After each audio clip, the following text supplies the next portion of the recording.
25 minutes maintenant. Ok, d'accord. Merci beaucoup, merci à tous.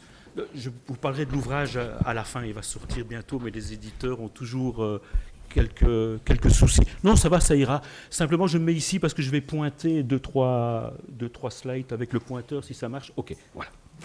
Alors, je vais vous amener dans une situation différente de celle qui vient d'être présentée, mais je pense que c'est en résonance. Bon, je crois, on verra.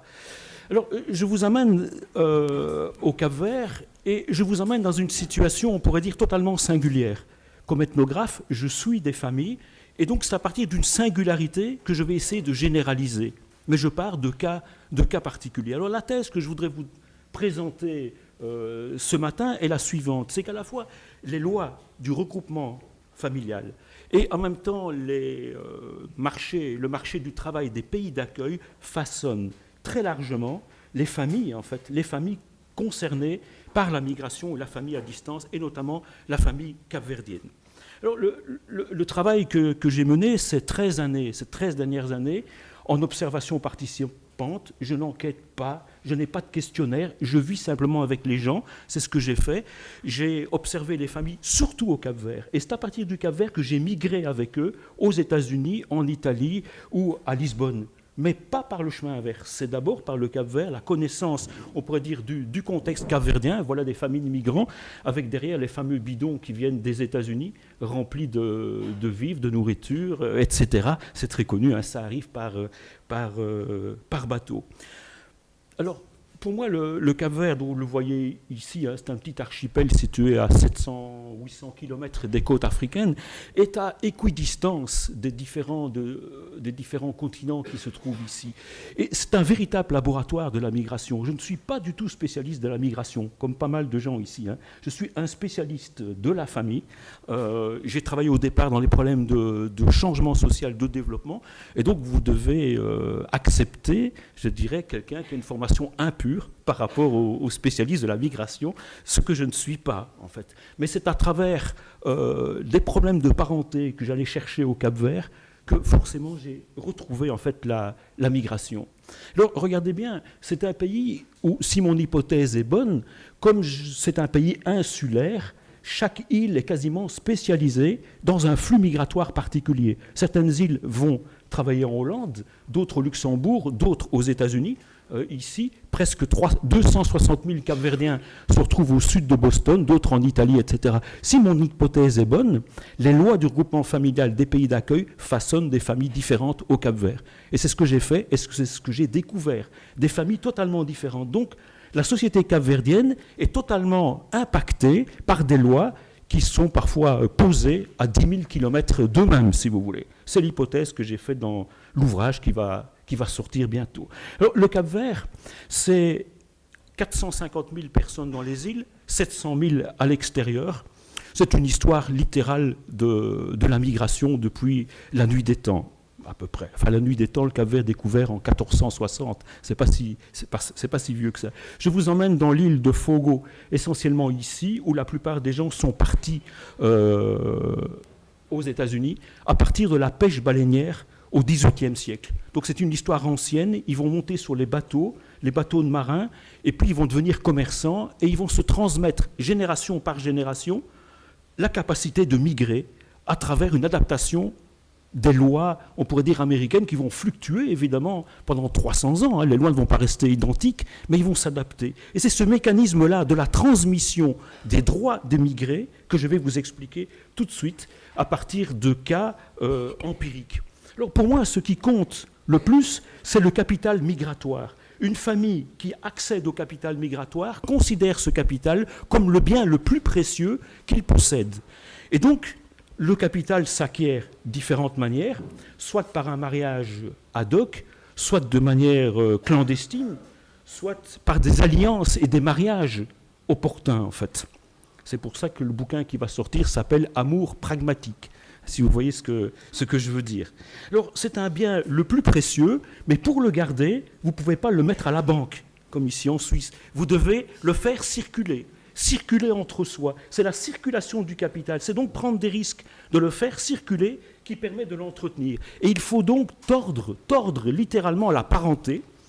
il faut se soumettre aux lois pour réussir à se transmettre entre soi le capital. Et donc la parenté en prend un coup. Je vais vous expliquer ce que je veux dire. Et ça renvoie à ce que je vais appeler le projet migratoire d'une famille à distance, littéralement lié entre eux pendant des générations, avec comme motif l'entretien de ce capital à distance. Tout se passe comme si une famille était l'usufruit de ce capital migratoire, et ils doivent s'y soumettre pour le transmettre de génération en génération, et tout le reste est soumis. Tu te marieras comme je le décide, moi, capital migratoire, si vous voulez. C'est comme un actant, pour reprendre la thèse de Bruno Latour, le capital migratoire. Alors, je vous emmène tout de suite dans une étude de cas approfondie, et je vais vous raconter 40 ans d'une famille à distance, entre Praia, Moustérj, qui est une ville, petite ville d'une île du Cap-Vert, avec les fameuses palais des migrants américains, totalement vides, il n'y a que moi qui avais les clés pour aller dans ces maisons toutes vides, et puis Boston, où il réside aujourd'hui. Alors, je fais un peu de parenté, vous êtes habitués? Alors, les triangles, ce sont des hommes, les ronds, ce sont des femmes, comment on appelle ça? Une ligne en dessous, c'est le mariage, et au-dessus, c'est simplement, comment on appelle, les relations de fratrie. En rouge, ce sera les gens qui sont aux États-Unis. Alors, on a affaire ici à un couple, Maïsa et Camilo, qui se marient en 74. Ils étaient à Faux et ils immigrent tout de suite dans l'île principale où Camilo devient maçon. Alors, regardez bien, rapidement, ils vont avoir 4 enfants. Les voilà ici, très vite, en quelques années. Et au même moment, le frère aîné de Maïsa réussit à séduire, il avait 20 ans à l'époque, il réussit à séduire une vieille de 60 ans, qui était américaine, capverdienne, et qui était venue en vacances, elle n'était plus jamais rentrée, mais elle était veuve. Et il la séduit. Et finalement, il réussit à obtenir du capital migratoire, c'est très compliqué, parce que l'ambassade des États-Unis n'est pas naïf. Il a dû expliquer pourquoi entre guillemets, une vieille de 40 ans. Je ne raconte pas dans les détails. Toujours est-il qu'il réussit à atteindre les États-Unis, je raconte ça dans le début du bouquin, réussit à atteindre les États-Unis après de multiples péripéties, et c'est ce qu'on appelle le pionnier. C'est lui, dans cette famille, qui va donner le capital migratoire à tous les autres. Quelques années plus tard, 10 ans plus tard, Maïsa va embêter son frère en disant « Tu dois aider mon mari à partir aux États-Unis, parce que la vie est trop difficile chez nous. » Et finalement, à travers l'obtention d'un visa de visite de 45 jours, des flux financiers sur un compte, je ne raconte pas les détails, il faut des millions de CFA, pardon, pas de CFA, de Shkutush capverdien pour le faire, mais il réussit à obtenir un visa de 45 jours. Il part aux États-Unis et après 45 jours devient clandestin. Et il vit chez son beau-frère. Il va travailler comme clandestin à Boston, comme des milliers en fait, de Capverdiens, qui travaillent la nuit, ils cumulent. Mais c'est un homme qui va très vite, comme certains hommes migrants, oublie un peu sa famille, envoie peu de mandats en retour. Et finalement, après 10 années, il a quasiment oublié sa famille. Il a un accident grave de moto, travaillant la nuit. Il buvait beaucoup aussi. Accident grave. Et ce qui se passe, c'est que Maïsa, qui est ici, va envoyer son fils aîné, Luca, qui est devenu douanier à l'époque, va l'envoyer aux États-Unis pour aller au chevet de son mari, qui est, après 10 ans, handicapé, gravement handicapé. Et il part comme clandestin aussi. Donc il part avec un visa. Quelques mois après, il devient clandestin et il aide son père. Ils vivent ensemble. Alors que va faire Luca? Il va proposer à Camilo de divorcer de sa mère. Ils vont divorcer et il va lui trouver une américaine capverdienne pour se marier avec lui. Pour évidemment obtenir, amour pragmatique, pour obtenir la nationalité américaine. Complexe, je raconte ça en quelques mots. C'est compliqué et pourquoi pas lui? Parce qu'en fait, il avait déjà des papiers, parce que grâce à l'accident, il avait un numéro de sécu. Enfin, c'est compliqué comme histoire, mais il était en le cas. Ils vont se marier, et n'oubliez pas qu'aux États-Unis, c'est pragmatique. Si tu n'as pas d'enfant, pas voyage de noces, inutile de penser à la nationalité. Et donc, ils ont un enfant, ils font voyage de noces, ils prouvent qu'ils vivent ensemble, etc. À ce moment-là, Maïsa commence à paniquer, et elle révèle qu'avant de partir, Camilo avait une autre femme, et il avait une fille, Mãe de filho, comme on dit en portugais, dans une autre pays au Cap-Vert. Et donc le couple est en grosse tension, le premier couple est en grosse tension. À un moment donné, et c'est ça qu'il faut bien comprendre, la complexité de la situation, c'est que Teresa est considérée par Maïsa comme une sainte. C'est tout à fait étonnant. Pourquoi? C'est la question, alors qu'elles sont rivales. C'est une sainte pour elle. Ça a commencé parce que je me retrouve dans la maison de Maïsa et je vois une photo et je lui demande, mais qui est cette femme? Elle me dit, c'est Teresa, c'est la femme de mon mari. Je dis, ah bon, c'est la femme de ton mari? Elle me dit, oui, c'est la femme de mon mari et elle va, quand elle aura la possibilité, c'est-à-dire avant que celui-ci atteigne la majorité de 17 ans, en fonction des lois américaines, elle va littéralement, comme on dit au Cap-Vert, tirer, prendre avec. C'est-à-dire mettre sur la loi du regroupement familial leur troisième fils. Et il va partir aux États-Unis, donc il va quitter ses études et se retrouver aux États-Unis. Donc elle tire, vous allez voir Geronimo, aux États-Unis. C'était la seule possibilité qui existait pour octroyer du capital migratoire à la famille, c'est-à-dire du côté de Maïsa ici. Alors la famille à distance, c'est ça ici. Vous avez deux noyaux, Boston et Praia, voilà les deux couleurs. La famille à distance reste reliée. Ce n'est pas la théorie du care, donc de l'échange des dons au quotidien qui lie une famille. C'est littéralement l'entretien psychique du capital migratoire pendant des longues durées qui lie, malgré l'adversité, les gens ensemble pendant des décennies. Je poursuis l'idée. En même temps, au même moment, Georges, qui est ici, c'était celui que je connaissais, qui était un ingénieur agro, connaît une jeune femme, et il a un enfant avec elle sans vivre ensemble. Ils ne sont pas mariés, ils ne vivent pas ensemble. Idem avec sa jeune sœur, même chose. Regardez bien, le mécanisme en bleu, ici, des femmes seules au Cap-Vert, est lié à un problème migratoire. Donc ce n'est pas une histoire... Enfin, c'est une histoire qu'on peut comprendre aujourd'hui. Donc, la famille matricentrée capverdienne, regardez bien, le mécanisme que je vous raconte ici est lié à des mécanismes migratoires. Pourquoi? Parce que les deux enfants qui sont ici ont du capital migratoire sur les épaules. Ils ne veulent pas se marier, parce que s'ils se marient, les délais pour partir aux États-Unis augmentent énormément. Et donc, ils restent célibataires. Ils ont des enfants, mais ils ne veulent pas se marier. Alors, là, quelques années plus tard, la famille au Cap-Vert est composée de 3 noyaux. Georges part travailler dans une autre île. Il est nommé là-bas. Il rencontre une autre femme, Carlotta. Il a un autre enfant avec elle. L'enfant pour la femme étant une possibilité alternative, on peut dire, au mariage, où il n'y a pas de disponibilité au mariage, mais l'enfant permet quelque part d'accéder à une sorte de relation avec un homme non disponible. Donc, elle a un enfant. Elle est donc liée à Georges, sans être marié à lui, et il reconnaît l'enfant. Il le reconnaît au niveau de la... Et sa sœur fait la même chose, c'est des copies conformes. Donc la famille à distance, 3 noyaux, mais ils restent liés, vous allez voir. Entre-temps, Geronimo, qui est parti aux États-Unis, devient américain. 5 ans après, il a la nationalité américaine. Et qu'est-ce qu'il fait quand il a la possibilité? Il inscrit sa mère sur le regroupement familial, et sa mère, Maïsa, part aux États-Unis. Ça marche? Vous me suivez? 25 ans après, regardez bien, alors qu'on avait oublié l'histoire, 25 ans après, elle arrive et elle oblige Camilo, qui est vraiment un falot macho, elle lui dit « tu divorces de Teresa ». Il va alors louer une maison à 2 étages, il met Teresa au rez-de-chaussée, et ils habitent avec Maïsa au premier. Non mais c'est tout à fait incroyable, c'est la complexité de la migration. Il y a un coût psychique gigantesque, mais on fait avec... Et on doit construire une famille en fonction, on peut dire, de la complexité de la migration.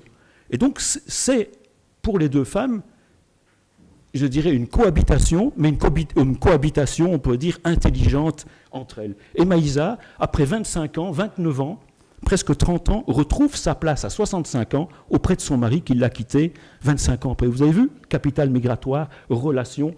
Ça n'a rien à voir avec la théorie du care, c'est tout à fait autre chose comme processus. Au même moment et avant, lorsque Camilo, grâce à Teresa, obtient la nationalité américaine, il a inscrit sur les lois, sur ses possibilités, ces deux enfants ici, qui étaient toujours au Cap-Vert, sous les lois du regroupement familial. Et ça va durer 7-8 ans, pour donner l'autorisation. C'est comme ça qu'ils gèrent les flux, je vais vous expliquer tout de suite. Le temps avance et finalement, ils vont se retrouver quasiment en possibilité de migrer. Et donc, Carlota commence à douter que son homme va le quitter pour les États-Unis. Avant de partir, Maïsa a conseillé à sa belle-fille, fais un deuxième enfant avec Georges et viens accoucher aux États-Unis. Je vais me débrouiller pour que tu aies un visa et tu viens. Et elle va obtenir un visa, et donc elle est diplômée, elle a un visa de 5 années, circulation, avec possibilité de revenir, irrévolte. Et donc elle y va et elle revient. Elle y va et elle accouche aux États-Unis, droit du sol. Son enfant, si son homme l'abandonne, son enfant est américain. À 18 ans, même qu'elle revient avec, il a le passeport américain. À 18 ans, c'est quelque part son sauf-conduit pour partir aux États-Unis. La complexité, un enfant naît avec déjà, il est déjà gros de la sécurité de sa mère 18 ans après. C'est ça qu'il faut comprendre, hein. Faire un enfant, une grossesse, avec quelque part une finalité. La famille à distance devient celle-ci, quelques années plus tard, mais elle est toujours extrêmement liée. Je ne sais plus en quelle année, mais c'était en 2013.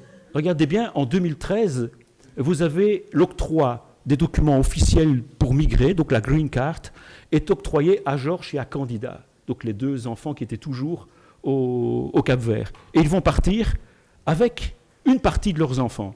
Elle prend ses deux enfants. Et ce qui est incroyable, c'est que Georges part avec la fille qu'il a eue avec sa première mãe de filho, comme on dit en portugais. Il l'emmène pour simplement, avec une intelligence, je trouve, et une finesse et une humanité extraordinaire, en disant, tu viens, tu deviens américaine grâce à ça, et tu aideras ta mère plus tard. Donc il la prend avec. Et d'autre part, il prend la première fille qu'il a eue avec Carlota, et ici, eux deux restent au Cap-Vert. Ils ne peuvent pas partir. Je n'ai pas le temps de vous expliquer ça, mais il faudra attendre 2-3 ans après, c'est-à-dire, en fait, j'ai marqué 2015, mais c'est en fait en avril 2016. Ils vont se marier lors d'un voyage aux États-Unis, ils vont se marier officiellement, et à partir du mariage, il y aura droit du regroupement familial. Et il y a quelques mois, après avoir attendu pendant 2-3 ans, Carlota rejoint Georges aux États-Unis. Ça va ? Voilà un peu ce que c'est l'ethnographie. Vous m'avez suivi, vous avez pris des notes quand même, hein. Et alors ici, c'est extrêmement simple, hein. J'ai choisi un des cas, mais les plus totalement banals. Sinon, c'est vraiment de l'ethnographie art, ce que je n'ai pas fait du tout ici. Voilà. Alors, maintenant que je vous ai donné ce cas, j'avance un peu rapidement ici. Ce qui me semble important, c'est de comprendre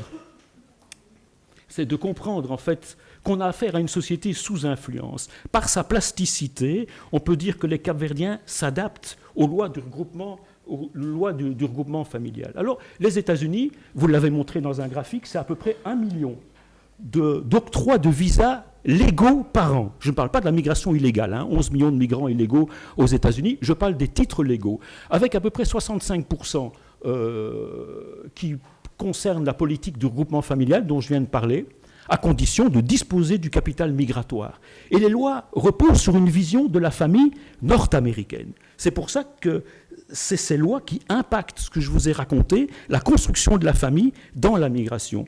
Alors, le flux est régulé selon 2 graphiques. Bon, derrière, c'est des algorithmes mathématiques, hein, c'est pas si simple à comprendre. Je vous les donne simplement ici. C'est uniquement ça qui régule le vote annuel au Sénat, 1 million par an, par exemple, et on régule à travers 2 graphiques. Le premier, c'est pour qui l'octroi du regroupement familial est donné d'emblée et d'office, pour ces catégories-là, à condition d'être américain. Et le deuxième tableau, regardez bien les délais, vous pouvez migrer, et vous pouvez migrer à condition, si vous voulez, de tenir compte des moyennes par catégorie de temps qui est octroyé par votre catégorie. C'est comme ça, en bougeant le temps, que la loi américaine est capable de gérer le flux migratoire quasiment à l'unité près. Et donc, vous pouvez regarder là où vous en êtes dans votre catégorie qui avance selon le numéro que vous obtenez. Et donc, vous devez attendre parfois 1 an, 11 ans, 13 ans en moyenne pour pouvoir migrer. Ce que je veux dire, regardez bien, je vous donne un cas, et ça, c'est bien de la parenté, ce qui est mon domaine, hein, je suis spécialiste de la parenté. Donc, regardez bien, ici, c'est Isabelle. Je raisonne à partir d'elle. Isabelle avait un premier mari, elle est divorcée. Et ce premier homme est parti aujourd'hui avec une Américaine. Il vit avec une Américaine, il vit aux États-Unis. Mais elle avait eu un enfant avec, qui est Narciscu, qui vit toujours au Cap-Vert. Son premier homme a inscrit son fils sur le regroupement familial. Ça fait 6 années. Il lui reste 6 années sur les 12 ans pour pouvoir migrer. Elle fait un calcul dans sa tête. Elle se dit, quand mon fils sera aux États-Unis, et quand il deviendra américain, il pourra me tirer aux États-Unis. Et donc, dans 12 ans, je serai aux États-Unis. Comme je ne me suis pas marié avec mon homme pour rester disponible, je pourrai le tirer lorsque je serai devenue américaine. Alors voilà le calcul qui pèse sur tout Cap-Verdien. On calcule, je la drague pas, en fonction du capital migratoire qui pèse sur tes épaules. Et donc c'est un calcul extraordinaire. On est au Cap-Vert, mais c'était à 7. Donc j'ai encore 8 minutes.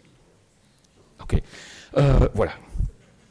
Alors, ce que je voudrais simplement montrer ici, c'est qu'en même temps, donc ça c'est vraiment un de mes copains qui est arrivé, avec qui j'ai vraiment travaillé, c'est un projet solide et cohérent. La mobilité est une affaire de famille et pas d'individu, et la plasticité est la condition de l'adaptabilité aux flux migratoires. Alors, quelques analyses de cette famille complexe, très complexe. Si je veux faire un peu de théorie de la parenté, c'est vraiment pas simple. Alors, l'histoire, on peut dire, capverdienne, repose sur 3 choses importantes. 1, l'esclavage. Incontestablement, donc, quelles sont les composantes majeures qui vont conduire à ce type de famille? L'esclavage, l'homme noir, constamment échangé, donné, ne pouvait pas se marier. Il ne pouvait rien transmettre à la génération suivante. C'était l'homme blanc qui accédait à la sexualité des femmes noires, et pas l'inverse, si vous voulez. Et donc, il a toujours été marginalisé dans l'histoire. Deuxième idée.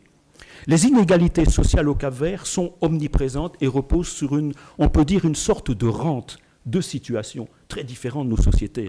C'est-à-dire qu'en fonction de qui tu es, tu accèdes, en fonction du formel et l'informalité, à de multiples rentes, on pourrait dire, financières.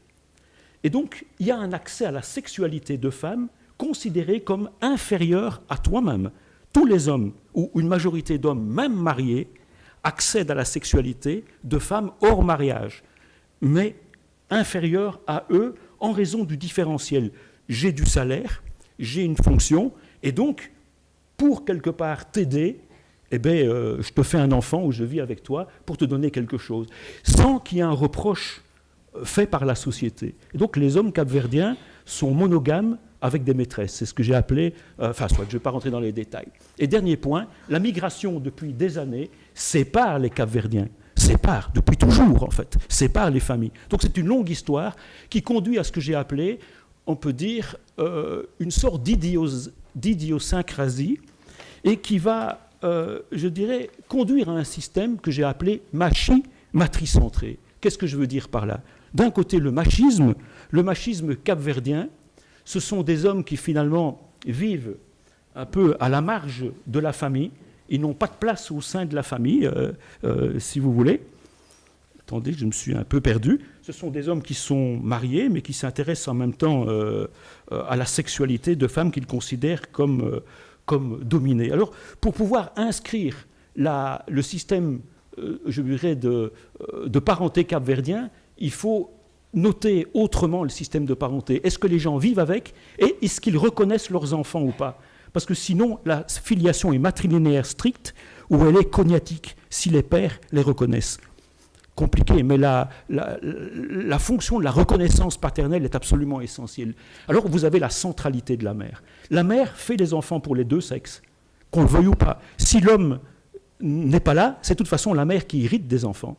Et la mère va éduquer ses enfants. Elle les éduque dans le sens « prends-moi en charge parce que je ne suis pas marié ». Et donc l'enfant naît avec la charge de la sécurité de sa mère. Ce qui fait une société... j'avais noté encore 4 minutes. Non, mais j'avais regardé le départ. Non, mais je dis ça comme ça, mais je vais arriver au bout.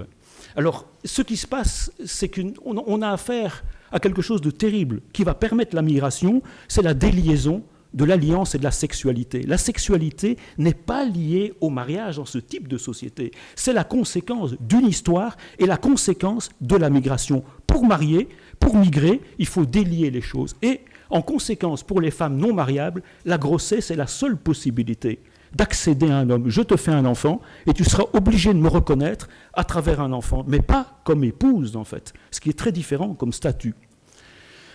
Les conséquences, je viens d'en parler, et vous avez un deuxième système qui permet d'expliquer cette extraordinaire, on peut dire, plasticité de la famille capverdienne comme étant une famille adaptée au monde globalisé d'aujourd'hui. C'est là que je voulais arriver, c'est pour ça que je voulais encore 1 ou 2 minutes. C'est-à-dire que ce système de parenté est souple, c'est un système adapté au XXIe siècle, il permet de passer les frontières grâce à un pragmatisme en matière de séduction, sexualité, grossesse, mariage, divorce, adoption, confiage d'enfants. Tout ça est construit pour pouvoir maximiser, je dirais, le flux migratoire. Et donc on sort du normatif en matière de parenté, on est totalement en dehors, si vous voulez, rentrer là-dedans, avec comme conséquence majeure la domination de la filiation sur l'alliance, le fait de garder entre soi. Quand je vous avais dit, je termine, quand je vous avais dit que c'était simple, ce que je vous ai dit, voilà de la parenté beaucoup plus hard. C'est des mécanismes endogames, les mariages entre soi, sitôt qu'on a acquis du capital migratoire. Maria était une toute belle, elle va réussir à séduire un homme qui a du capital migratoire. Une fois qu'elle a du capital migratoire, elle le transite à sa famille. Et puis après, cette famille double et triple son capital migratoire en faisant des mariages endogames à l'intérieur de la famille. Je termine et je conclus par cela. Alors, les conséquences de la migration sur la structure de la famille à distance est la domination de la filiation sur l'alliance. L'alliance, le mariage, est donc tombé quasiment en désuétude en raison des lois des pays d'accueil. C'est ce que j'ai voulu vous expliquer ici.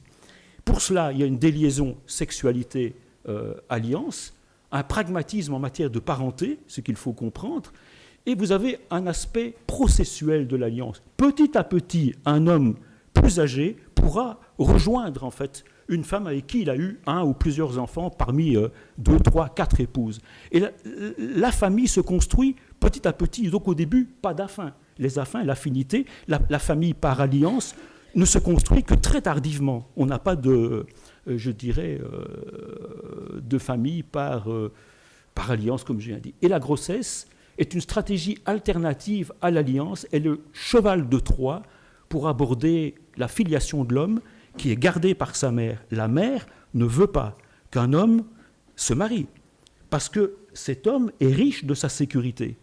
S'il quitte, c'est qu'il va donner son argent pour soutenir son épouse. Et pas moi, ma mère. C'est une société extrêmement, on peut dire, repliée en fait, sur elle. La famille matricentrée est tout à fait repliée sur elle-même. Je vous avais dit, voilà la dernière slide, j'ai fini. Pas d'inquiétude. Et donc, c'est simplement, je vous ai présenté une partie du chapitre de ce livre qui va sortir maintenant, en fait. C'est-à-dire qu'il sortira bientôt. Merci, excusez-moi d'avoir été rapide, parce que c'est...